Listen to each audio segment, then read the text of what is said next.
Nobody asks this question out loud, because the assumption is already baked in. Of course, men need love. Everyone needs love. That is just a human thing. So the question gets skipped and we move straight into advice about how to love men better, how to show up for them, how to be the kind of partner they will not want to lose. But here is the problem with skipping the question. If you do not actually understand what a man needs at a fundamental level, you can be doing all the right things according to the wrong manual. You can be pouring genuine effort, genuine care, genuine love into a relationship and still have him feel somehow unsatisfied, distant, unappreciable, and you will be standing there completely confused because from where you are standing, you have been doing everything right. The disconnect is real, and it is not because men are broken or emotionally unavailable or incapable of depth. It is because what men need and what most people assume men need are two very different things, and nobody has a real honest conversation about the gap between those two things. So today we are going to have that conversation, not the surface level version, the real one. First, let us settle the main question. Do men need love? Yes, completely, fully, without any qualification. Men need love. Men feel loneliness deeply.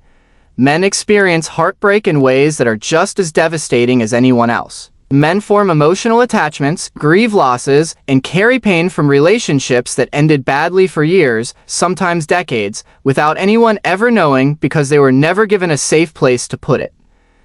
The idea that men are emotionally self-sufficient, that they are fine on their own, that they do not really need closeness or connection the way women do, is one of the most damaging myths that has ever been told about men, and it has caused an enormous amount of invisible suffering. Men who cannot name what they are feeling. Men who have never been asked how they are doing by someone who actually wanted to know. Men who learned so early and so thoroughly that emotional expression was weakness that they buried it somewhere so deep they genuinely lost access to it. So yes, men need love, but the way they need it, the way they experience it, the way they recognize it and feel it and lose it, is often very different from the framework most people use when they think about love. What men actually feel versus what they are told they should feel. Most men were not raised with an emotional vocabulary, they were raised with a results vocabulary. You fix things, you provide things, you protect things, you perform, you achieve.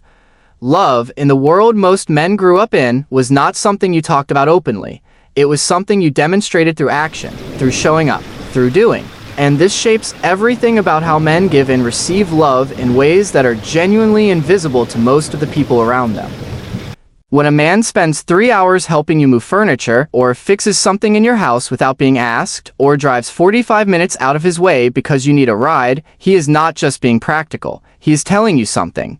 He is expressing something that he may not have the language for, but that he feels very deeply. And when that goes unrecognized, when it is taken for granted or dismissed or treated as the bare minimum, while the conversation keeps circling back to why he does not say the right words, something in him quietly starts to close. Not dramatically, not all at once, just incrementally, like a door that closes so slowly you do not notice until it is shut. What men really want, and this is the part nobody says clearly enough. Men want to feel respected, not just appreciated. Respected, there is a difference and it matters enormously. Appreciation is, thank you for doing that. Respect is, I trust your judgment, I believe in your capability. I see you as competent and worthy. Appreciation feels good. Respect feels like oxygen. When a man feels genuinely respected by the person he is with, he will move mountains for that person. Not because he is performing or trying to earn something, but because respect activates something in men that almost nothing else can. A man who feels respected by his partner is more loving, more open, more communicative, more emotionally present. A man who feels chronically disrespected, even in small subtle ways, even with the best intentions behind it, slowly becomes someone else entirely. Men want to feel needed, not in a codependent, unhealthy way, but in the way that every human being wants to know that their presence makes a meaningful difference, that they contribute something real, that the people they love would genuinely notice the absence of what they bring. When a man feels like he is useful, like he has a real role, like the things he does actually matter to the person he loves, he engages more deeply. He invests more fully, he stays. Men want to feel safe to be imperfect. This one is rarely talked about. Men are under enormous pressure to have it together. To be strong, capable, decisive, financially stable, emotionally steady, always the one who figures it out. And when they fail at any of those things, the shame is often completely disproportionate to the actual failure. What men deeply need and rarely ask for, because asking for it feels like proving they cannot handle things, is a relationship where they are allowed to not have it all figured out without being punished for it. A man who knows that his partner will not lose respect for him when he admits he is struggling is a man who will actually tell her when he is struggling. And a man who can tell the truth about his inner world is a man capable of the kind of emotional intimacy most people say they want, but almost nobody knows how to actually create. Men want to feel chosen, consistently, not just at the beginning when everything is new and exciting and effortless, but over time, when things get routine, when life gets heavy, when he is not at his most impressive and the relationship has settled into something more ordinary. Men notice when a woman is proud to be with them, when she speaks about them well to others, when she still chooses them in the quiet, undramatic moments of everyday life. And they notice the opposite too, more than they ever let on. What men do not want, and this is equally important, men do not want to feel like a project, like they are always one conversation away from being told all the ways they are falling short, like love is conditional on continuous improvement, like they are being measured against a standard that keeps moving. This does not mean men should not grow. Growth is necessary. But there is a version of trying to help someone grow that feels like faith in them, and a version that feels like disappointment in them.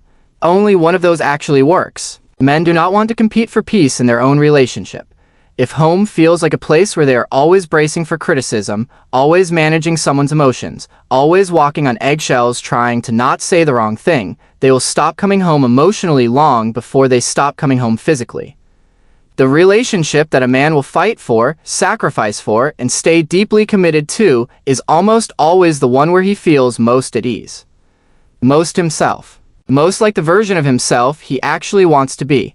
Men do not want to have to decode whether they are loved. Consistency matters to men in a way that is deeply underestimated, not grand gestures. Consistency. Showing up the same way on a Tuesday as you do on a birthday, being kind when you are tired, choosing them quietly, repeatedly, without making it a performance. So what does all of this mean practically? It means that loving a man well is less about finding the right words and more about creating the right environment. An environment where he feels respected, needed, safe, and consistently chosen. Where his efforts are seen, not just the ones that look impressive, but the small daily ones too. Where he is allowed to be human without it costing him your respect. It means understanding that when he goes quiet, he is often processing, not abandoning. When he fixes things instead of talking about feelings, he is often loving you in the language he was given.